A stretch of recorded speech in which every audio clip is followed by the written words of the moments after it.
merci beaucoup pour l'invitation. Donc, effectivement, je pense que je suis la seule intervenante industrielle. Et j'ai l'habitude moi, je viens du monde de la recherche, j'ai fait ma thèse en maths au laboratoire de probabilité statistique et modélisation de Jussieu, à son université. J'ai rejoint Gallifrey depuis 2 ans, où en fait on fait beaucoup de recherche académique, plutôt côté maths, stats. Mais je vous en parlerai un peu plus. Donc j'ai structuré mon exposé. Donc j'ai... Je vais le temps. Ah, c'est pas grave, je l'ai. Ouais. Ok. Donc je vais vous parler un peu du secteur dans lequel Gallifrey travaille, qui est le secteur de la distribution alimentaire. Essayer de faire un panorama rapide un peu des enjeux environnementaux, donc spécifiquement de la distribution. Ensuite, qu'est-ce qu'on fait à Gallifrey et qu'est-ce qu'on fait notamment en recherche, donc l'équipe dans laquelle je travaille. Et enfin, 2 exemples un peu plus techniques, mais là encore, je pense qu'on va vraiment très bon dans le détail. Donc, 2 exemples de projets de recherche aboutis pour le coup. Ça correspond à 2 thèses qui ont été soutenues à l'automne. Voilà, pour donner des exemples un peu plus concrets, ça veut dire quoi la recherche à Gallifrey. Voilà. Donc à Gallifrey, on est une entreprise de supply chain alimentaire et on s'intéresse plus spécifiquement au marché de gros. Donc les marchés de gros, le plus célèbre en France, c'est Rungis, c'est dans le sud de Paris, c'est une petite ville. Rungis, c'est la petite ville qui nourrit. Alors, les chiffres, j'ai du mal à en trouver, mais ça oscille entre 60 et 80% de la nourriture consommée en Île-de-France, c'est passé par Rungis. Voilà. L'autre chiffre, c'est les agriculteurs, l'année dernière, voulaient bloquer Rungis, parce que si Rungis est bloqué, on tient 3 jours. Voilà, c'est un peu cette plaque tournante dans le sud de Paris, par laquelle passe toute la nourriture et surtout les produits frais.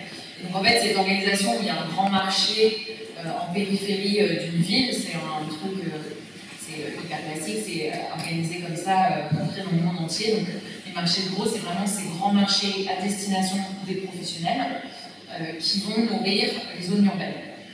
Et donc, évidemment, c'est une partie des flux, il n'y a pas les circuits courts, il n'y a pas le direct producteur, a priori, il va passer par Rungis. Sur Rungis, passent aussi les acteurs de la grande distribution, ils se fournissent aussi partiellement là. Voilà. Et donc, c'est des marchés à destination des professionnels. Voilà. Les consommateurs ne vont pas acheter à Rungis. Donc, les conditionnements, c'est des grands conditionnements. Et donc, ils sont évidemment cruciaux pour nourrir le monde, notamment parce que la population est de plus en plus urbaine. Et pourtant, c'est des flux qui sont structurellement très inefficients. Dans quel sens? Il y a surtout 2 aspects qui nous intéressent. Ça va être le gaspillage alimentaire. On estime que 1/3 de la nourriture produite est jetée. Donc, c'est des chiffres très macro. Hein. Alors, ils ne sont pas jetés que via la chaîne de distribution. Il y a du gaspillage au niveau de la production, au niveau du transport, au niveau du consommateur. Mais il y a une part non négligeable qui a lieu lors de la distribution, parce que sur le frais, évidemment, c'est des produits périssables. C'est des produits de la qualité est importante, donc on va très vite jeter. Et un autre chiffre, c'est que l'autre métrique qui nous intéresse souvent, c'est les émissions de CO2. Et 20% des émissions de CO2 liées à l'alimentaire sont liées à la chaîne de distribution. Donc c'est assez gros. Donc dans la chaîne de distribution, il n'y a pas que le transport, il y a aussi tout ce qui est packaging, stockage, etc. Mais donc s'intéresser à la partie distribution de la chaîne alimentaire, il y a clairement des gains à avoir. Voilà. Et c'est évidemment les chiffres sont un peu terrifiants. Donc la partie plus spécifiquement transport, ça c'est le domaine du fret en France. Le domaine du fret a, comme tous les domaines en France, des fortes exigences de décarbonation. Donc il doit être décarboné d'ici 2050. C'est un secteur qui émet énormément. On estime 8% des émissions globales. Donc fret, là c'est les chiffres pour le transport de toutes les marchandises, pas que l'alimentaire.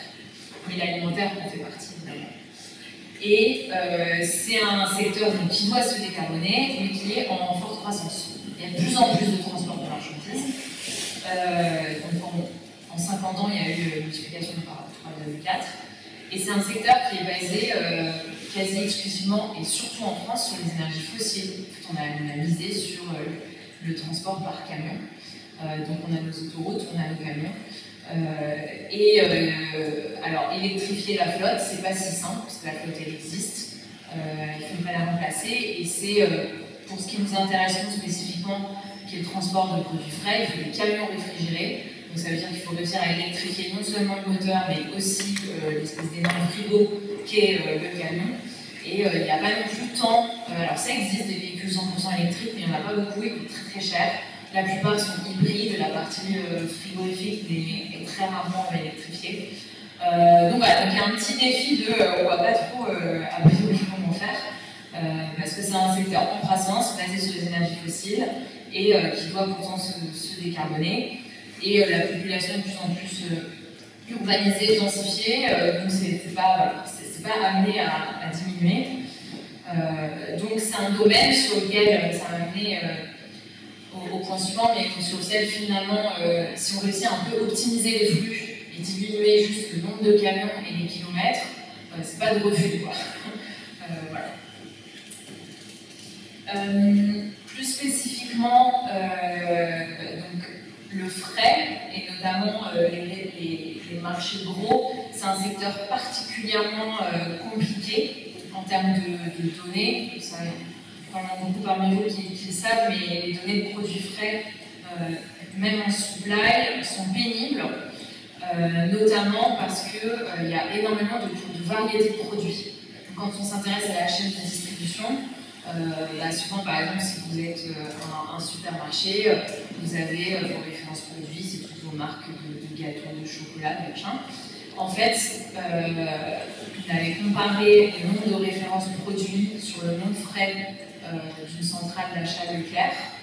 Donc, c'est tous les produits d'un centre Leclerc sauf le frais. Ils ont en gros autant de références produits que sur le frais. Voilà, c'est absolument monstrueux parce qu'il y a plein de variétés encore aujourd'hui. En fait, chaque produit, son origine, son packaging va définir une nouvelle référence produit et ça crée beaucoup de complexité.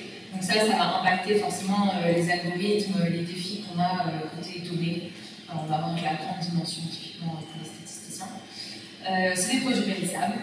Donc on a évidemment tous les jours tous les jours, c'est moins un produit, mais en tout cas, on a toujours au moins un produit sur lequel il y a une indisponibilité, finalement, les fournisseurs n'ont pas le produit, il y a du gaspillage, on l'a mentionné, et c'est des produits dont les prix sont volatiles, c'est-à-dire que les prix changent tous les jours.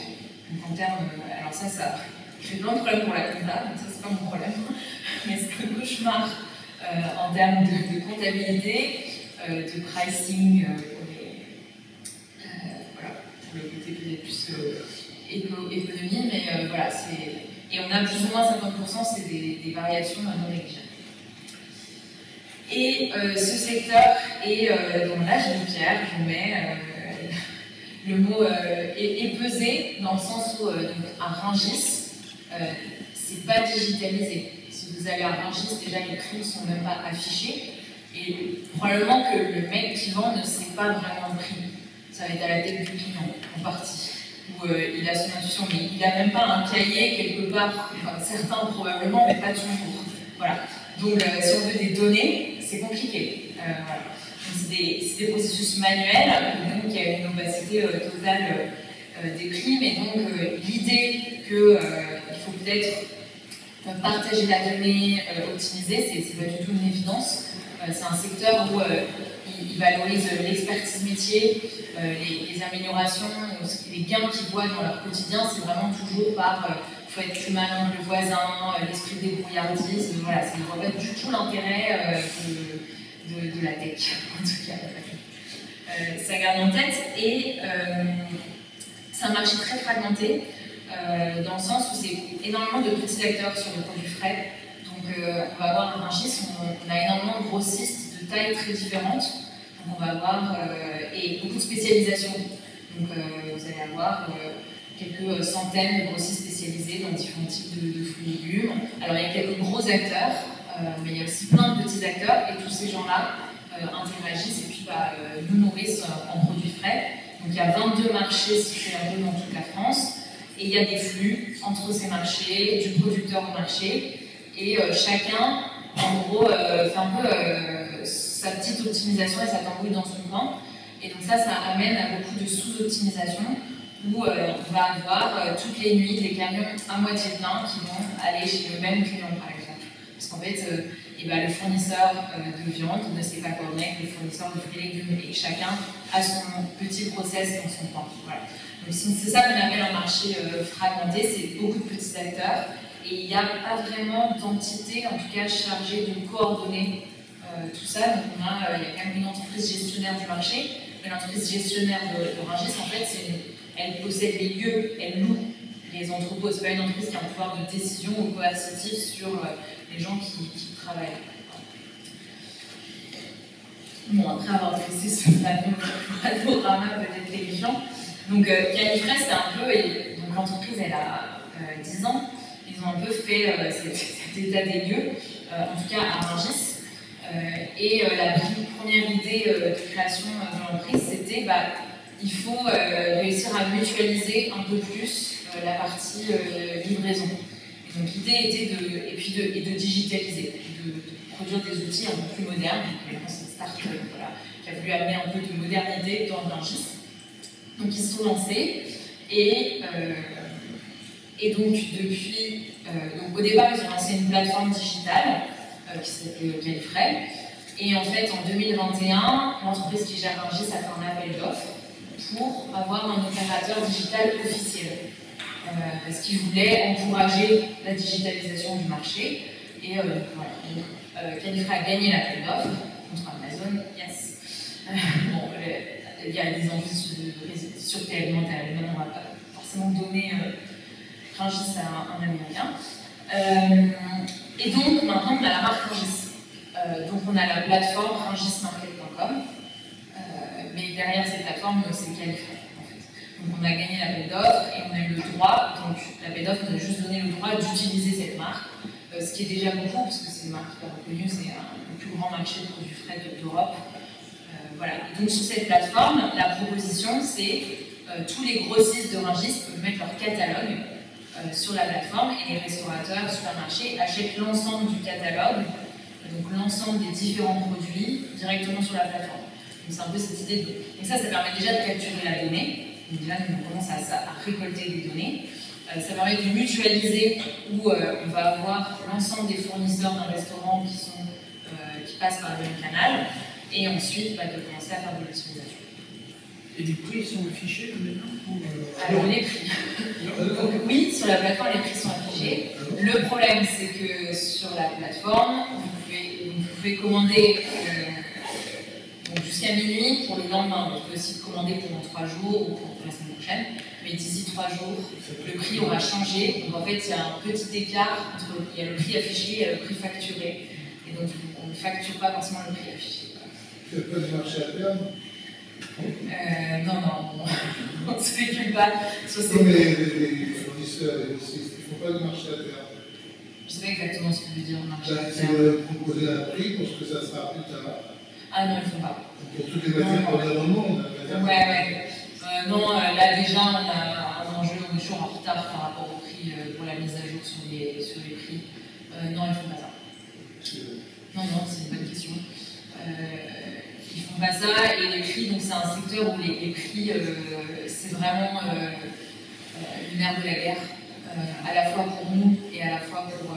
Enfin, finalement, le métier des grossistes à Rungis, c'est de négocier les prix. Hein. C'est ça leur cœur de métier. Donc nous aussi, on le fait aussi un peu pour avoir des meilleurs prix sur la plateforme, mais c'est un enjeu de rentabilité de réussir à avoir des prix compétitifs, ce qui n'est pas évident, parce que c'est pas notre ADN en tout cas. Mais voilà. Donc les prix sont affichés. On peut afficher plein de prix. Mais effectivement, il y a plus de transparence dans les enjeux de décarbonation. C'est aussi une question qu'on se pose. Je ne l'ai pas mis dans les slides, mais on réfléchit à peut-être mettre aussi plus d'informations sur l'empreinte écologique de chacun des produits. Donc d'avoir des estimations, qu'il y a des bases de données publiques de l'ADEME qu'on pourrait utiliser, mettre un espèce de green score ou voilà, des choses comme ça pour aussi sensibiliser les restaurateurs à ces enjeux-là et voir si peut-être on peut agir d'une certaine manière sur la demande. Donc ça c'est plus des projets long terme. Donc on a un catalogue de 10 000 produits, ce qui a pris du temps. 10 000 produits, aujourd'hui on a un peu plus que... donc, les chiffres sont pas à jour pour être honnête, je crois que ça date d'il y a 1 ou 2 ans. Mais bon, on a en gros une centaine de grossistes et quelques milliers de clients voilà, qui transitent sur cette plateforme. Donc voilà, donc j'ai dit un peu à l'oral, on a 11 ans, même en 2025. Donc en 2021, on a été l'opérateur officiel de Rungis. Aujourd'hui, on est une quarantaine. Et parmi les investisseurs, on a un partenariat avec Steph, qui est la plus grande entreprise de transport sous température dirigée en Europe, ce qui permet de livrer dans toute l'Europe grâce à en passant par Steph. Mais nous, la majorité de notre activité, ça reste le livre. Voilà, donc ça c'est la petite équipe à Rungis. On a des bureaux à Rungis, et puis on a des bureaux à Paris, pour ceux qui ne veulent pas aller à Rungis. Tout le temps, et on a une activité principalement nocturne à Rungis, en tout cas, parce que ça se passe la nuit. Donc la recherche, l'idée, donc en 2021 aussi, l'idée d'optimiser était déjà là depuis longtemps, mais donc, un des cofondateurs de l'entreprise avait une thèse en statistique, donc il connaissait voilà, le pouvoir de la science, et donc il avait cette idée qu'il y avait beaucoup à faire. Voilà, il y a plein d'algorithmes, c'est un champ assez inexploré, notamment parce qu'en fait, quand on n'a pas de données, les statisticiens ne peuvent pas faire grand-chose. Donc voilà. Et donc, il a commencé à lancer une équipe data et à lancer de la recherche à Califray, et notamment en partenariat avec mon académie. Donc, je détaillerai un tout petit peu plus juste après les partenariats qu'on a. Mais donc, je pense que ce qui est vraiment rigolo dans cette entreprise par rapport à d'autres, c'est qu'on a à la fois des gens très opérationnels. Les gens, mon cœur de métier, c'est acheter du produit à Rungis, négocier les prix, on a des livreurs, on a des préparateurs de commandes, et on a des doctorants, mais quand on est encore petit, on est une quarantaine, la communication est hyper fluide, dans la mesure où ça peut l'être, quand on n'a pas forcément les mêmes horaires de travail, mais voilà, donc on a vraiment toujours cette idée d'essayer de développer des algorithmes, mais aussi en connexion avec le terrain, et je pense que ça c'est vraiment très intéressant. Bon, c'est un peu comme les statisticiens qui travaillent avec des épidémiologistes, voilà, qui interagissent avec des experts dans notre domaine. Donc les experts, ça va être les gens de notre entreprise qui connaissent le métier. Et donc on est à l'interface en thématique de recherche entre les statistiques, le machine learning et la recherche opérationnelle. La recherche opérationnelle, c'est un sous-domaine de l'informatique qui s'intéresse beaucoup à l'optimisation discrète, donc l'optimisation sur des quantités discrètement réelles, et les décisions assistées par algorithme. Et donc, on a financé la recherche, pour faire la recherche, notamment à partir de l'académique, le nerf de la guerre, c'est les thèses et les postdocs. Donc, on a lancé en 2021 une structure qui s'appelle un LabCom. C'est un laboratoire commun, c'est l'ANR qui finance ça. Donc, ça permet d'avoir un financement pour des thèses, des ingénieurs de recherche, conjointement entre une entreprise et un laboratoire. Donc, on a candidaté avec le laboratoire LPSM, laboratoire de probabilité statistique et modélisation de Sorbonne Université Paris-Cité. Ça a permis de lancer les premières thèses. Et en 2023, on a eu un deuxième financement de l'ADEME. Donc là, on avait candidaté avec Sorbonne Université sur un appel à projet qui s'appelait Logistique 4.0 dans le cadre de France 2030. Et sur le projet de travailler à développer des algorithmes pour la décarbonation du réseau des marchés de gros. Donc c'est un peu, donc aujourd'hui on est basé qu'à Rungis, mais un peu développer des techniques, des outils pour réfléchir comment optimiser à l'échelle de la France. Voilà, c'est le grand projet, donc avec une enveloppe pour Califray et une enveloppe pour des thèses et postdocs à Sorbonne Université, et puis on est membre d'un cluster IA depuis 2024. Ce qui fait qu'on a du coup nos deux premières thèses qui ont été soutenues à l'automne 2024, et aujourd'hui on a une petite équipe de 5 doctorants, 2 postdocs, puis on est 2 chercheurs quasiment à plein temps sur la recherche pour faire l'encadrement, et on a à côté de ça des assistant ingénieurs, tout ça, donc ça fait quand même, voilà, ça fait une belle équipe relativement à la taille de la boîte. Et c'est beaucoup de financement académique, ce qui fait qu'on fait de la recherche quand même assez théorique. Il y a une grande liberté qui est quand même donnée aux doctorants, enfin, on peut gérer dans les thématiques, parce que c'est pas Califray qui finance directement, donc il y a forcément un peu de flexibilité. Et puis c'est avec un labo de maths, donc c'était très sympathique. Donc là, je vais juste rapidement survoler un peu les 3 grands domaines, mais ce n'est pas les seuls sur lesquels on fait de la recherche.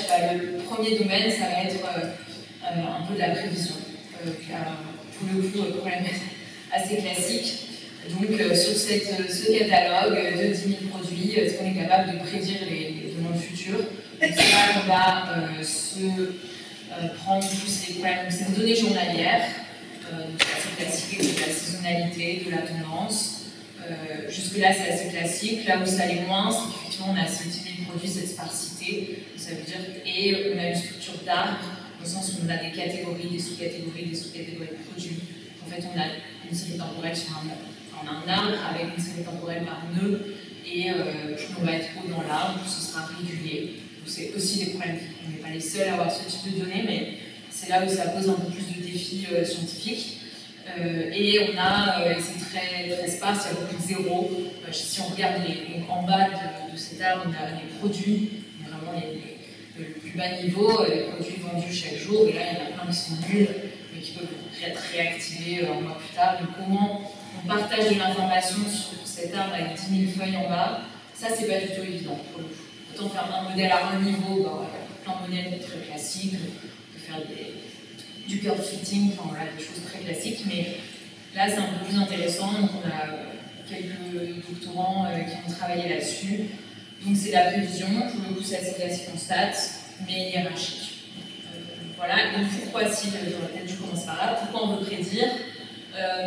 C'est pas vraiment pour les prévisions en tant que telles, mais on en a souvent besoin. Donc on a besoin de prévisions en tant que telles pour adapter les opérations, donc anticiper combien d'employés on aura besoin la semaine prochaine, combien de camions, un peu anticiper, mais là ce qui va nous intéresser c'est plus des prévisions long terme, moyennes. Les prévisions vraiment journalières plus fines, ça va être intéressant pour d'autres algorithmes. En fait, on en aura besoin comme entrée dans d'autres algorithmes dont je vais parler juste après. Et je vous montre là, c'est la petite interface qu'on a développée. Donc ça, c'est le back-office, donc c'est une interface à laquelle ont accès les gens qui travaillent au réapprovisionnement dans l'entrepôt. Donc ils peuvent voir, en haut, ils peuvent voir qu'est-ce qu'ils ont en stock. Donc là, c'est le filet de poulet halal. Qu'est-ce qu'ils ont en chemin, et puis une anticipation, la non réalisée, les prévisions, voilà. Il y a un peu c'est assez important aussi la question de l'adoption des outils. Il faut vraiment la sensibilisation des équipes, donc le développement d'interfaces, finalement, enfin réfléchir à quelle interface on va mettre, comment l'algo va être utilisé, parfois impacte les choix algorithmiques eux-mêmes. Donc c'est aussi important de le prendre en compte dans la réflexion. Mais bon, voilà. C'est aussi régulier que ça? Ça, c'est les patterns à la semaine. Les grosses journées, le pic, c'est le mardi. Et le plus bas, c'est le samedi. Enfin, les restaurants ont tendance à c'est l'achat, c'est ça? C'est le stock? Ça, c'est les ventes, pardon. C'est ce qui sort de notre inventaire. Donc c'est ce que les restaurants achètent.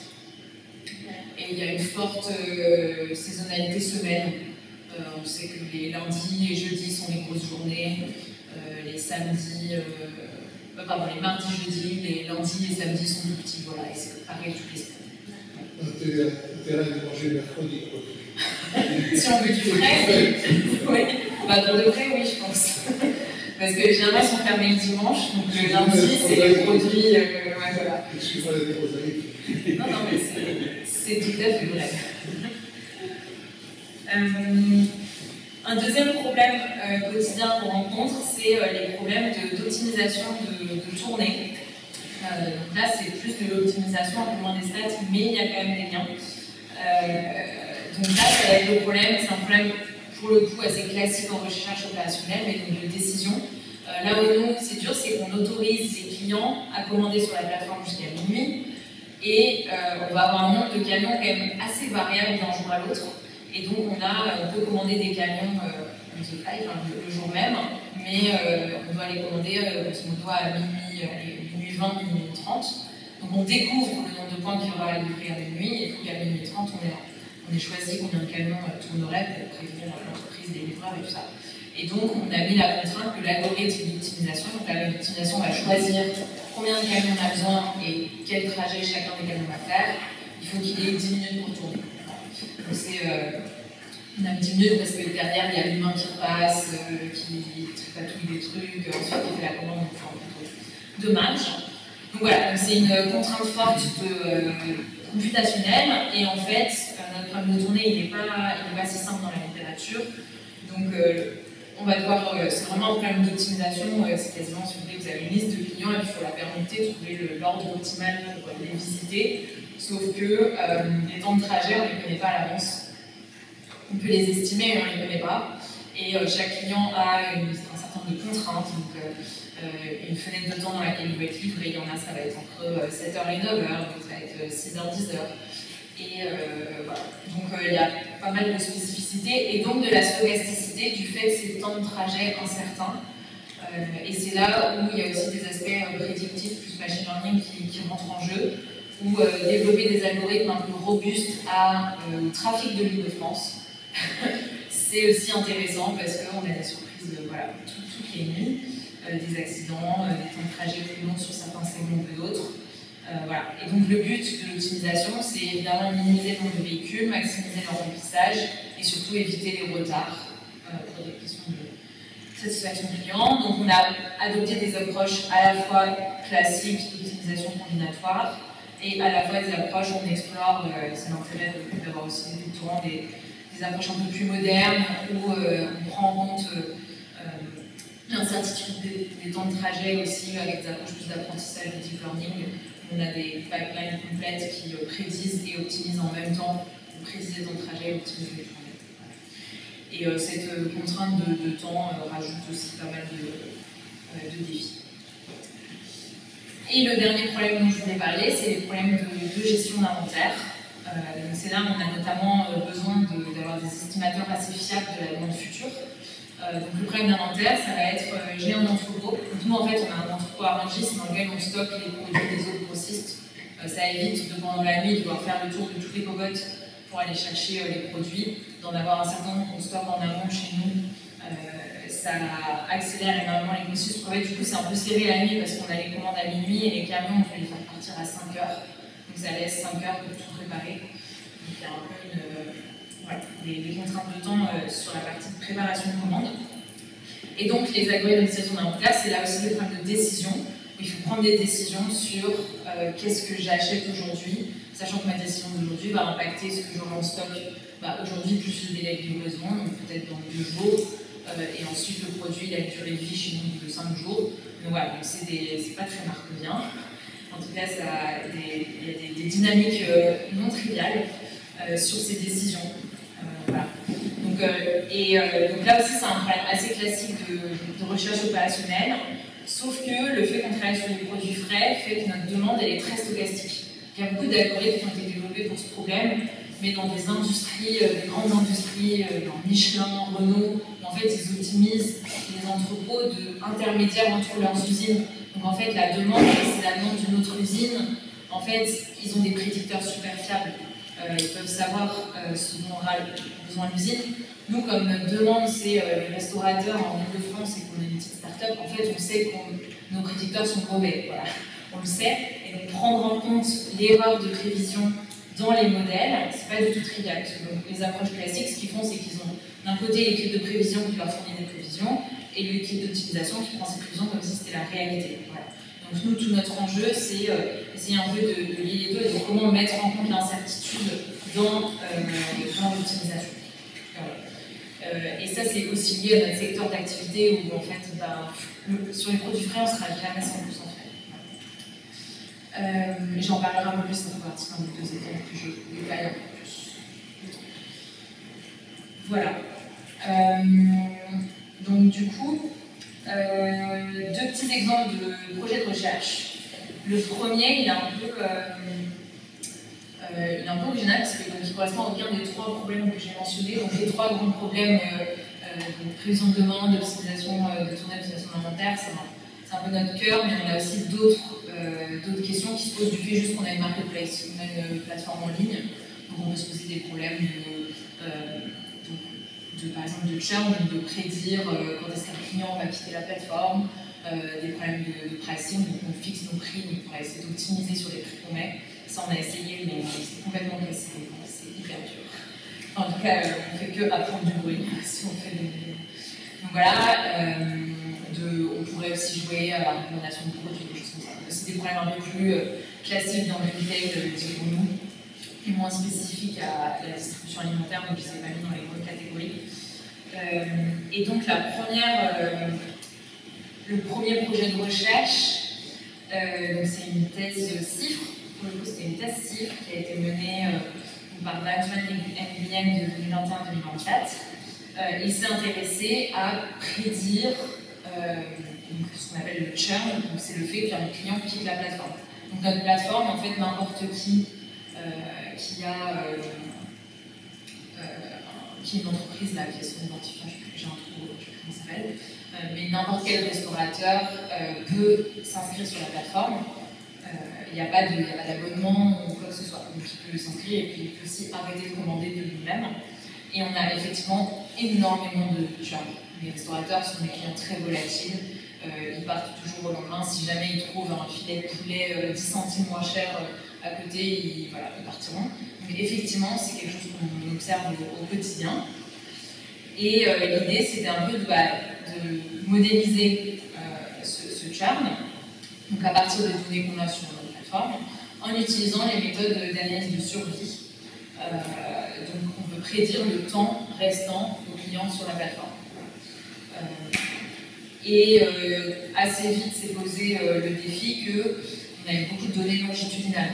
Donc en fait, pour chacun des clients, à chaque fois qu'il agit sur la plateforme, on récolte plein de données. Donc à chaque fois qu'il passe une commande, on va savoir le nombre d'items dans la commande, le retard qu'il y a eu dans sa livraison, les plaintes, etc. Et donc on a toutes ces données, toutes ces informations longitudinales, et donc de comment les prendre en compte dans les modèles d'analyse de survie. Et souvent, il y en a beaucoup. C'est des données en fait un peu différentes de celles de médecine. Donc l'analyse de survie, c'est plutôt celle de médecine. Et donc ça, on a développé des nouveaux modèles pendant sa thèse. Voilà. Donc, on s'est intéressé au churn, il s'agit de prédire quand est-ce qu'un client va quitter la plateforme, donc on peut prédire un temps. Voilà. Là où j'aurais peut-être dû commencer par là, souvent dans l'industrie, les gens qui veulent prédire le churn, ils le transforment en un problème de classification 0-1. Ils oublient le fait qu'il y a la temporalité. Ils disent juste, je veux juste prédire 0, 1 si le client reste, 0 sinon. Et puis je me crée un jeu de données avec des fenêtres glissantes sur le passé, et puis je tue tous ces aspects temporels. On essaie de faire un truc un peu plus fin que ça. Donc prédire, donc l'analyse de survie, c'est un domaine classique. En statistique, le premier domaine de la statistique, je pense. Ça, c'est les tableaux. On peut remonter le domaine de l'analyse de survie à 1162, j'ai cherché sur Wikipédia.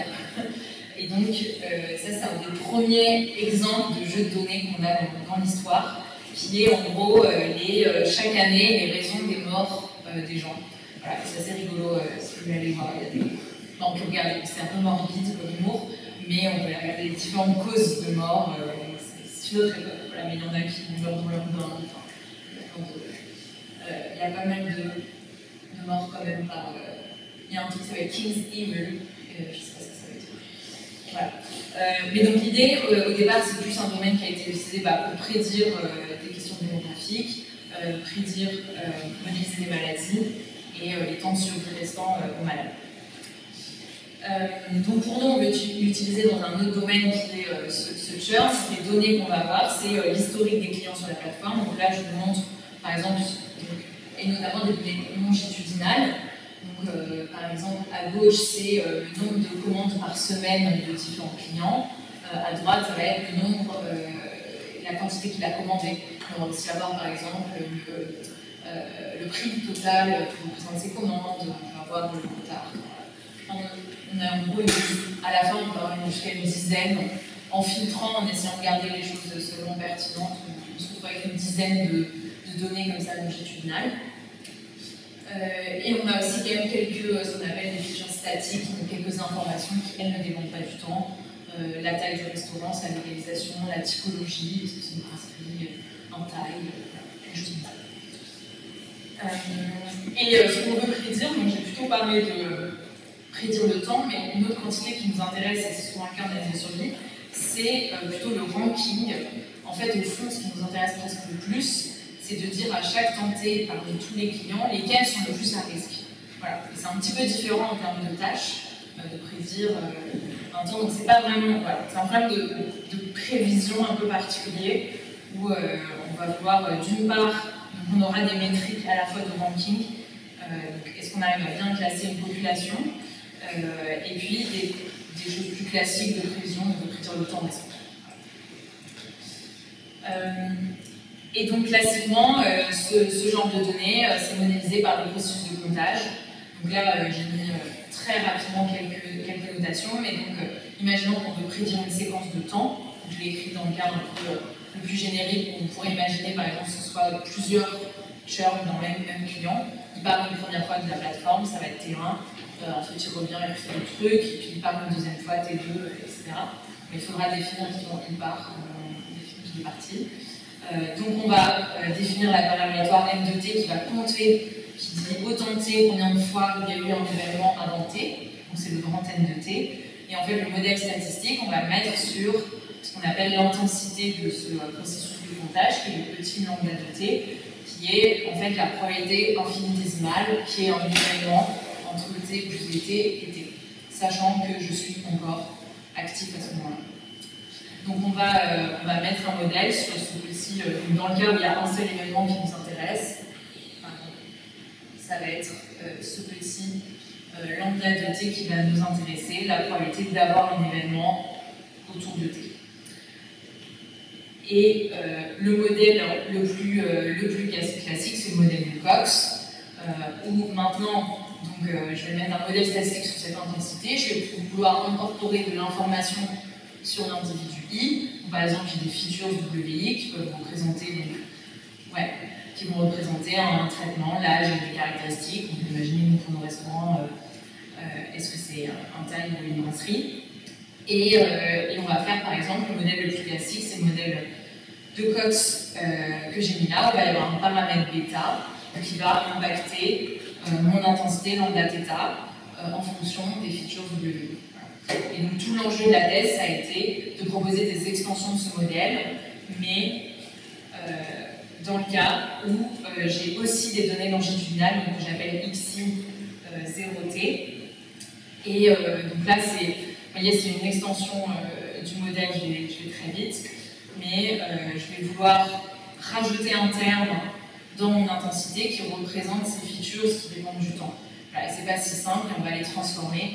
On a notamment exploré des approches. Donc on va rajouter un terme Z qui est censé incorporer toute l'information de la donnée longitudinale de 0 à T, pas seulement au temps T. Voilà, tout l'historique du client. Et on va faire ça par des méthodes qu'on appelle du embedding, et notamment avec des petits réseaux neuronaux. Voilà. C'était pour donner un aperçu rapide. Et je ne vais pas présenter le deuxième sujet, car je n'ai pas le temps.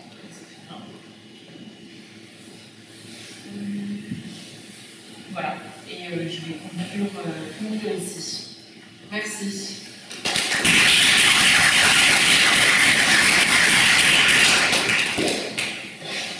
Question?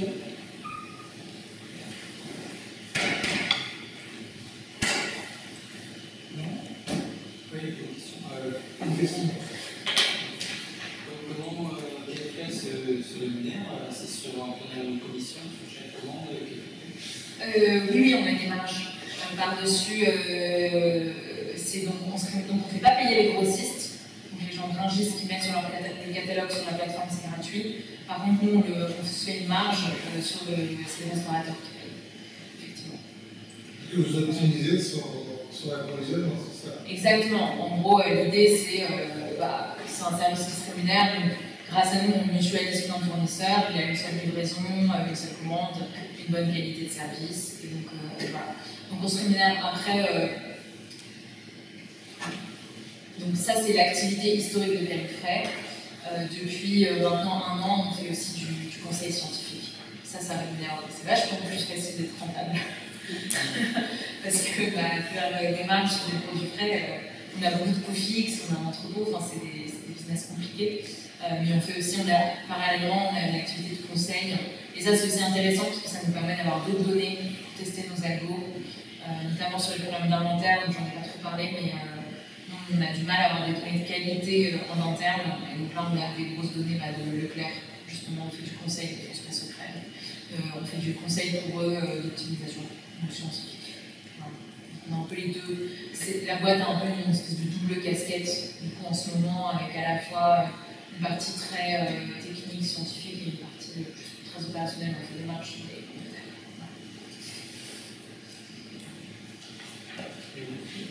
Du coup, il parle des enjeux que représente le sujet du gaspillage et l'anthropologie. Est-ce qu'il y a des mesures qui sont faites par quelqu'un pour voir l'impact que l'organisation a sur ce sujet? Ouais. Du coup, en fait, donc, cette idée de mutualisation, donc on essaye. Donc l'idée vraiment, c'est a priori, on a quelques modélisations qui nous ont convaincus. Ça peut toujours être challengé, c'est pas si évident à mesurer. Mais en fait, en mutualisant les commandes, on a moins de camions. Ça, on en est convaincus. Parce qu'en fait, les camions, pendant la nuit, peuvent faire maximum entre 10 et 15 arrêts.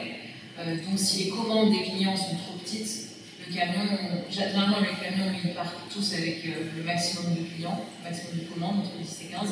Et si les commandes sont toutes petites, le camion il partira à moitié vide. Donc en fait, en grossissant le poids, le volume par arrêt, on se retrouve à avoir beaucoup moins de camions que si on avait un camion par sous-item du. Donc on a quelques modélisations qui nous convainquent qu'on gagne. Après, c'est comme tout, selon les hypothèses qu'on fait. On gagne entre. On peut toujours sortir des chiffres qui sortent divisé par 7, divisé par 3. Ça dépend. Et l'autre truc, c'est qu'en massifiant les commandes par restaurateur, on peut parfois affréter des poids lourds. Et en fait, les poids lourds, c'est mieux de remplacer plusieurs véhicules légers par un seul poids lourd. On gagne en CO2 en tout cas.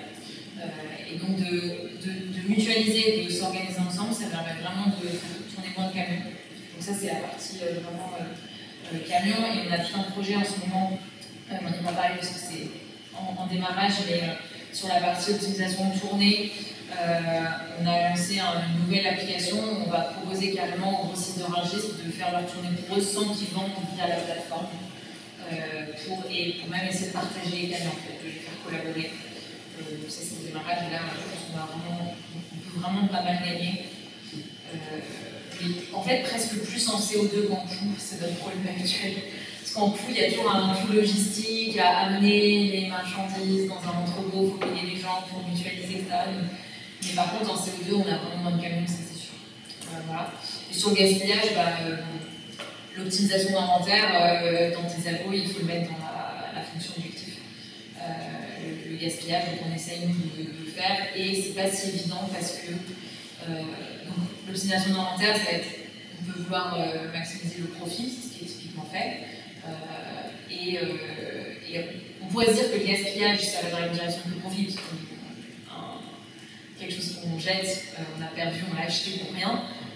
Mais le fait est que sur des produits tels que l'alimentaire, c'est pas du tout le cas, parce qu'en fait, le coût de ne pas avoir le produit en stock et prendre le risque de perdre le client est bien plus élevé que le coût d'achat pour beaucoup de produits. Et donc en fait, on avait fait tourner les algos avec que le profit, et on traquait le gaspillage, et en fait les algos gaspillent beaucoup plus que les humains. Donc il faut vraiment le coder dans l'algorithme. Et ensuite là, comment tu le codes, ça devient un peu du multi-objectif, il y a plein de défis comme ça. Donc on essaye de faire de la science, de réfléchir dans cette direction, on l'implémente dans la mesure du possible chez nous. Ensuite à terme, on a la partie justement conseil avec d'autres acteurs. Souvent ils viennent nous chercher aussi pour ça. L'enjeu de décarbonation les intéresse. Alors, ce pas des grands écolos, mais c'est plus qu'ils ont les pétoches de la régulation. Donc voilà. Est-ce que vous avez dit du nombre de grossistes que vous touchez par rapport à tous les grossistes de Rungis? J'ai pas du tout d'idée de personnes, une centaine, ça représente quoi? Je pense que c'est pas négligeable, peut-être 10-20%. Alors par contre, en flux, on est tout petit. Voilà. En chiffre d'affaires, parce que les grossistes, c'est pas parce ils se mettent sur la plateforme, mais c'est pas tout leur flux, ils continuent à vendre à leurs clients à eux en direct. Là, par contre, on est encore petit. Et c'est pour ça qu'on a, en fait, ils ont, donc les grossistes, ils veulent surtout pas lâcher les autres leurs clients. Et donc, d'où l'idée aussi de passer à ce service purement distribution sans la plateforme, c'était de quand même optimiser leur flux sans qu'on ait l'information de leurs clients. Il y avait une question. Vous n'avez pas de la supply chain, mais j'ai l'impression que ce que vous avez présenté, c'était très sur la fin, en fait, juste la résolution. Est-ce que vous avez des données, vous travaillez aussi sur toutes les supply chains, par exemple, ce qu'il y a les industries, ce qu'ils produisent, après l'industrie, s'injecte ça ailleurs, avoir un peu de global et regarder s'il y a des choses à faire. Et sur les données des marchés gros, c'est hyper dur. Enfin, on a une jeune stagiaire actuellement là, pendant 6 mois où dans le projet justement de logistique 4.0 d'optimiser sur l'ensemble du territoire, on essaie d'avoir des données sur les flux qui transitent, de se dire ok, la tomate qui arrive à Rungis, moi tout ce que je sais c'est qu'elle est à Rungis cette tomate. Je sais, généralement j'ai une info genre elle a été produite en Europe, ok super. Vous savez pas l'origine du produit parce que ça. La viande et les poissons, oui. Sur les fruits et légumes, on est au marché, on a un pays. Ouais, ça dépend. C'est pas toujours traqué. Non, je pense que quand c'est écrit, c'est vrai. Ils sont obligés d'écrire. Je me souviens des fruits et légumes, je crois que c'était Avignon qui était le grand. Perpignan, non? Ah, moi j'avais entendu Avignon. Ok. Non, pour moi, Perpignan, c'est la plaque tournante depuis l'Espagne. Oui, d'accord. Les marques de pays, en principe, Maroc, Tunisie, ouais. je sais pas ce que ça fait. Nous, on n'a pas toujours des données très fiables là-dessus, mais on peut avoir l'origine, mais par contre, si on veut un truc plus fin, entre l'endroit de la production et Rungis, par où il est passé, par qui, par quelle main, ça c'est super dur. Donc, et on a parlé au service RSE, environnement de la Cémarise de Rungis, et eux-mêmes ils ne savent pas. C'est des obligations de traçabilité. Ils ne sont pas certifiés. Peut-être qu'il y a quelque part des feuilles qu'il faudrait qu'on aille scanner, on transforme ça en données, mais le fait est qu'aujourd'hui, on l'a pas. Et eux-mêmes n'ont pas réussi. Je ne sais pas si. Enfin, je sais pas. Avec une petite crise alimentaire, ça fait du bruit. Et à ce moment-là, ils sont obligés par la loi de faire une vraie traçabilité. Ouais. Donc pour répondre, on aimerait bien, mais c'est assez dur. Donc aujourd'hui, ce qu'on a, c'est effectivement les derniers kilomètres. Mais ce serait mieux de le faire un peu plus entre marchés notamment.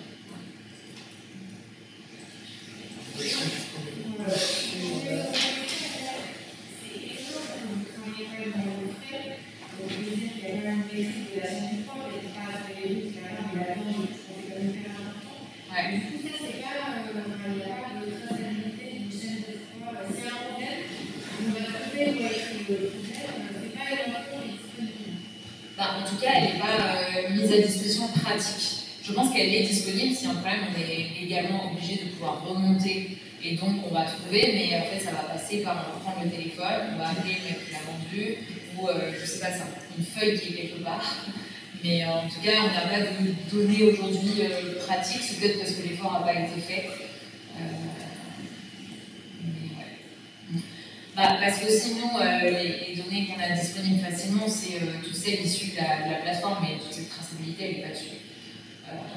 C'est pas les mêmes personnes, et on a le problème, même sur les données d'inventaire, savoir, même sur les caractéristiques produits, nous on voulait retourner des algos pour optimiser ces décisions d'achat. En fait, pour optimiser un inventaire, il faut savoir le volume, le poids, le bon positionnement des unités, etc. Et tout ça, c'est des données que des humains rentrent à la main en fait, dans une plateforme. Et ce n'est pas des données générées automatiquement sur Internet. Et du coup, c'est des données de très mauvaise qualité. On les les a pas, et en tout cas les acteurs à qui on a parlé, même Steph, je suis pas sûre qu'ils centralisent correctement la donnée de manière à ce que les équipes data puissent l'utiliser facilement. Mais on peut remonter s'il y a un problème une fois, mais c'est pas la même chose.